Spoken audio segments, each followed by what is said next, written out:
খোকাকে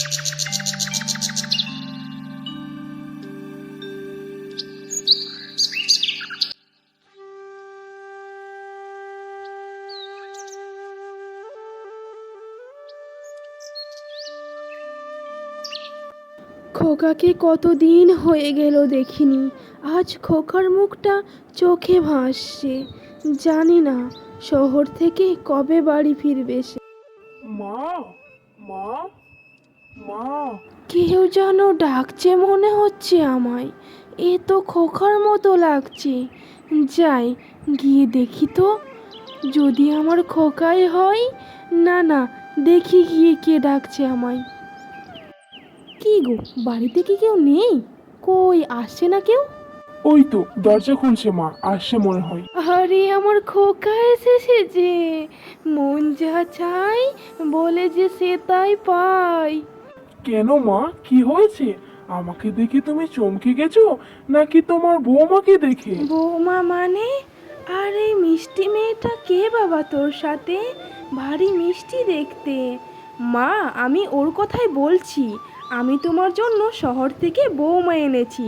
তোমাকে আর এই বাড়ির মধ্যে একা থাকতে হবে না। তুমি তো আমার কথা শোনো না। বললে তো তুমি শহরের বাড়িতে যেতেই চাও না, সেই গ্রামের বাড়িতেই থাকো। তাই আমি ভেবেই ফেলেছি যে আমরা সবাই মিলে একসাথে গ্রামের বাড়িতে থাকবো। কিন্তু বাবা, আমি যতদূর জানি যে শহরের মেয়েরা নাকি শাড়ি পরে না, ওই যে কী সব ছোট ছোট কাপড় পরে। আর তাছাড়াও আমাদের বাড়ি ঘরও নেই তেমন। বৌমা কি এখানে থাকতে পারবে? কেন থাকতে পারবো না মা? আমি শহরের থেকে গ্রামটাই বেশি ভালোবাসি। আর আমি শহরের মেয়েদের মতো একদমই না। আমার জন্ম এই গ্রামে হয়েছে, তাই আমি ছোটবেলা থেকে এই গ্রামটাই বেশি ভালোবাসি। মা, যদি কিছু আপনি না মনে করেন, তাহলে এই বাড়ির চারপাশটা একটু ঘুরে দেখাবেন আমায়? কেন দেখাবো না মা? এই বাড়ি ঘর সবই তো তোমার। এসো মা, আমার সাথে এসো।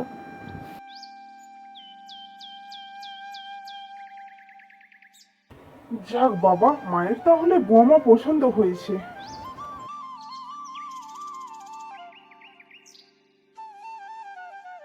চারপাশটা তো দেখলে বৌমা, এবারে গরিবের কুড়ে ঘরটা দেখে নাও, যেখানে তুমি থাকবে। ছিছি মা, এমন কথা বলবেন না। আর গরিবরা কি মানুষ না? জীবনে সুখী থাকতে গেলে গরিব আর বড়লোকের সাথে তুলনা করতে নেই, তাহলে সুখী কখনোই হওয়া যায় না। বাহ বৌমা, তুমি তো বেশ কথা জানো। আর তুমি অনেক বুদ্ধিমতী মেয়ে। আমার তোমাকে ভারী পছন্দ হয়েছে। মা, চলুন আমাকে রান্নাঘরটা দেখিয়ে দেন। আমি আজকে রান্না করে আপনাদের খাওয়াবো।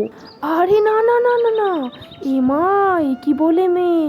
আমাদের উনুনে রান্না হয়। ও, তোমায় রান্না করতে হবে না, তুমি পারবে না মা। তুমি বসো।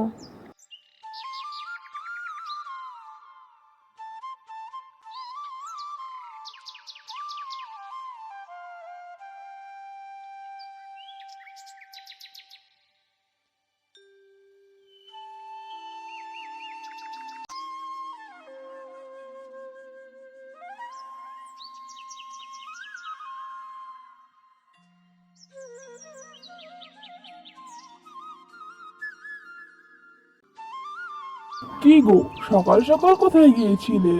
না না, কোথাও যায়নি। আসলে তোমার সাথে একটা কথা ছিল। হ্যাঁ বলো, কি কথা? দেখো, বাড়িটা তো একটাই, আর মা তো এই বাড়িতেই থাকে। তো আমরা যখন এসেছি তখন একটা না হয় আলাদা বাড়ি বানাই। আর এমনিতেও আমরা আসাতে মায়ের অনেক অসুবিধে হচ্ছে থাকতে। আজকে মা সারা রাত বারান্দাতেই ছিল, আর তাকে অনেক মশাতে কামড়েছে। তাই আমি চাই না এই বৃদ্ধ বয়সে সে কষ্ট করুক। একটা বাড়ি বানালে হয়তো সবাই মিলে অনেক সুবিধা করে থাকা হবে। হ্যাঁ, কথাটা তুমি মন্দ বলনি। তবে তুমি তো সবই জানো, এই বাড়িটা মায়ের শেষ স্মৃতি। বাবা বেঁচে থাকতে নিজের হাতে বাড়িটা বানিয়ে গিয়েছে, তাই মা কোথাও বাড়িটা ছেড়ে যেতেই চায় না। তবে আমি মায়ের সাথে আলোচনা করে দেখছি, দেখি কি করা যায়। মা, তোমার সাথে একটা জরুরি কথা ছিল। বলছিলাম যে এই বাড়িটা বেশ তো থাকা হলো, এবার না হয় একটা নতুন বাড়ি বানাই।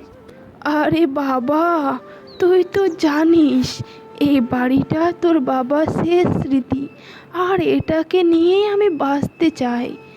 না মা, আমি তেমন করে তোমায় কিছু বলতে চাইনি। আমি চাই না এই বাড়িটা ভাঙা পড়ুক। আমি চাই আরেকটা বাড়ি যদি বানাই, তাহলে আমাদের তিনজনের অনেক সুবিধা করে থাকা হবে। আর এদিকে বর্ষা আসতেও বেশি সময় নেই।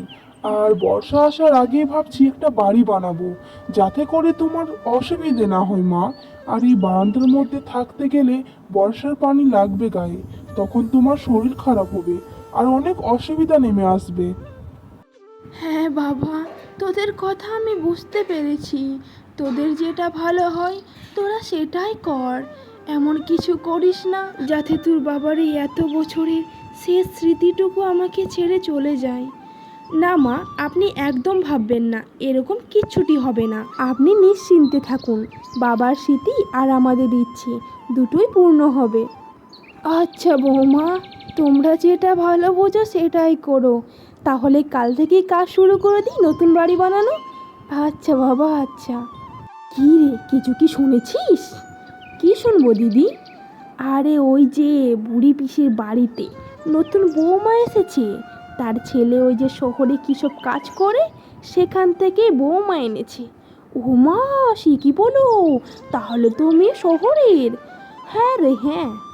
বেচারা বুড়ি কত কষ্ট করে ছেলেটাকে পড়ালো, এই জমি জায়গা সব কিছু নিলাম করে। আর এখন তার ছেলে শহরে গিয়ে বড় বাড়ি বানিয়েছে রে। তারপর আবার বিয়ে করে বাড়িতে বউ এনেছে। দাঁড়াও না, কিছুদিন থাকতে দাও, তখন বুঝবে।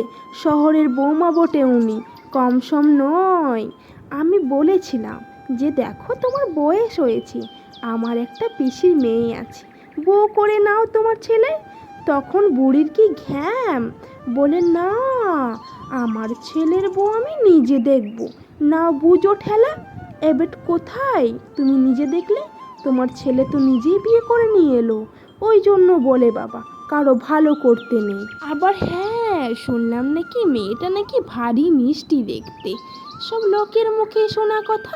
কে জানে বাবা, আমরা তো আর ওর মতো মেকআপ শেকআপ করি না।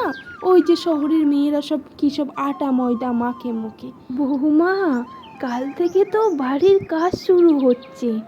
আর আমাদের এখানে কিছু শুভ কাজ করলে সবারই বাড়িতে মিষ্টি দিতে হয়। তাই বলছি, এই পাশের বাড়িতে দুটো বৌমা আছে, যাও গিয়ে মিষ্টিটা দিয়ে এসো তোমার। বৌদি বাড়িতে আছেন?